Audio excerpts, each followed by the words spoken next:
Baik, ini buat pemirsa di rumah, siapa yang kira-kira tidak punya tas spunbond di rumah? Nah, saya yakin Anda punya satu atau dua mungkin ya jenis tas ini, terutama bagi Anda yang senang berbelanja. Bener banget, Bram. Saya kan tipikal orang yang suka belanja ya. Jadi ya punya 2, 3, 10 lah, Bram. Wow, Tas banyak kayak dong. gituan. Iya dong, jadi untuk ganti-ganti pastinya ya. Dan kali ini ada Vida yang akan mengajak Anda untuk melihat proses pembuatan tas ramah lingkungan ini.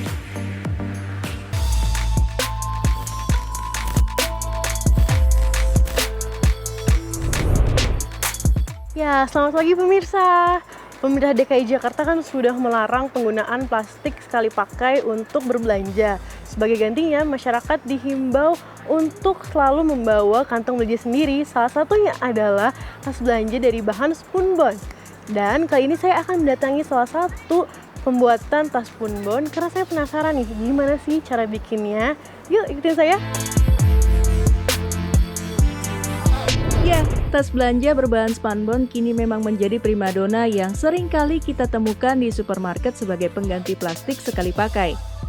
Tak hanya itu, pasti tas spunbond juga sering kali digunakan untuk tas seminar ataupun tas souvenir. Ayo, pasti pemirsa punya kan tas ini di rumah?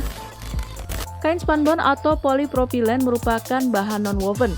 Artinya bahan ini berasal dari serat-serat yang terikat oleh bahan kimia, mekanik, ataupun panas. Teksturnya kaku dan berserat rapat, sehingga cocok untuk membawa barang. Tidak hanya dijadikan sebagai wadah, rupanya kain spunbond juga dipakai untuk membuat masker dan diapers loh. Kain ini juga termasuk ramah lingkungan karena dapat didaur ulang dan higienis. Di kawasan Jakarta Barat, ada pembuatan tas spunbond rumahan yang menawarkan berbagai warna, ukuran, juga jenis kainnya.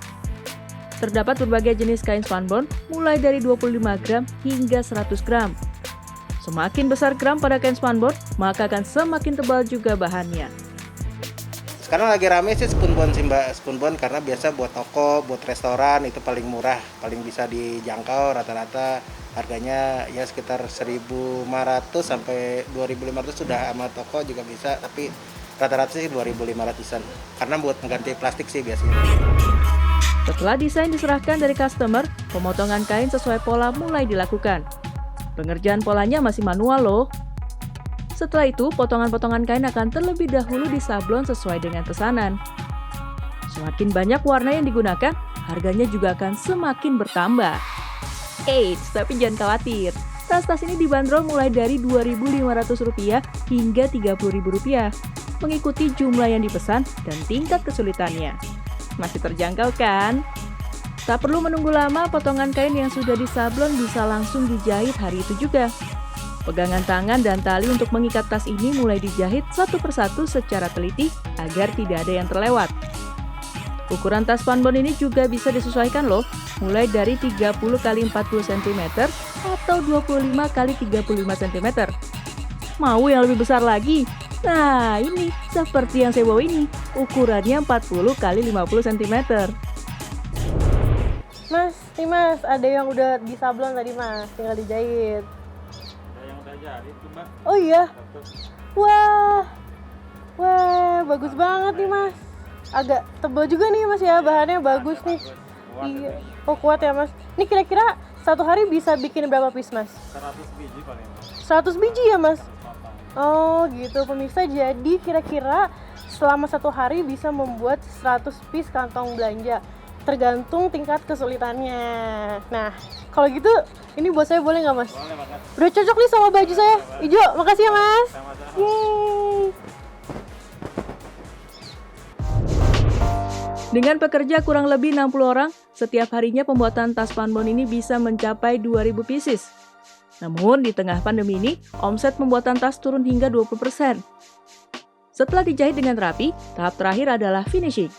Di sini, tas spunbond yang hampir selesai ini mulai diseleksi agar lolos kualifikasi dan bisa langsung dikemas. Iya. Makasih banyak Mas. Nah pemirsa, jadi selain harganya yang sangat terjangkau, tas jenis spunbond ini juga mudah dibawa kemana-mana karena bahannya sangat tipis dan ringan. Jadi bagi Anda yang bawa tas kecil tidak perlu khawatir karena tidak akan memakan tempat. Dengan menggunakan tas ramah lingkungan seperti ini, Anda bisa menjaga kelestarian alam karena dapat mengurangi sampah plastik yang sulit hancur.